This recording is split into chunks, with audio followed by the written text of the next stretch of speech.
মোটা ফ্যাট নিয়ে একটা বিড়াল রাস্তা বেরিয়ে হাঁটতে থাকে। কিছু সহপাঠী তার মোটা ফ্যাট দেখে হাসতে থাকে। তাদের হাসি দেখে বিড়ালটি কান্নায় ভেঙে পড়ে। চিন্তা করে সেই জিমে যাবে। চিন্তা ভাবনা শেষ করে সেই জিমে ঢুকে যায়। জিমে ঢুকে সেই জিম করা শুরু করে দেয়।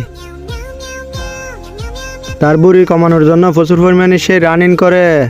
জিম করতে করতে সে ক্লান্ত হয়ে যায়। প্রচুর পরিমাণে ঘাম জড়ে। তারপর সে পানি খায়। অবশেষে প্রচুর পরিমাণে খাবার খায়। প্রচুর পরিমাণে রানিং করে।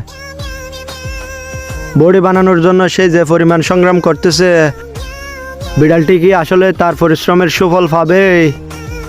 মনে হচ্ছে সুফল পেয়ে যাবে, কারণ সে যে পরিমাণ সংগ্রাম করতেছে।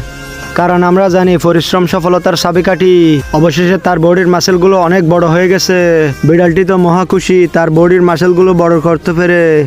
বিড়ালটির বুড়ি দেখে যারা হাসছিল, বিড়ালটিকে দেখে তারা তো অবাক হয়ে যায়। তার ইয়া বড় মাসেল দেখে তারা পালিয়ে যায়। সুতরাং গল্পটি দ্বারা কি বোঝালো কমেন্ট বক্সে জানাবেন।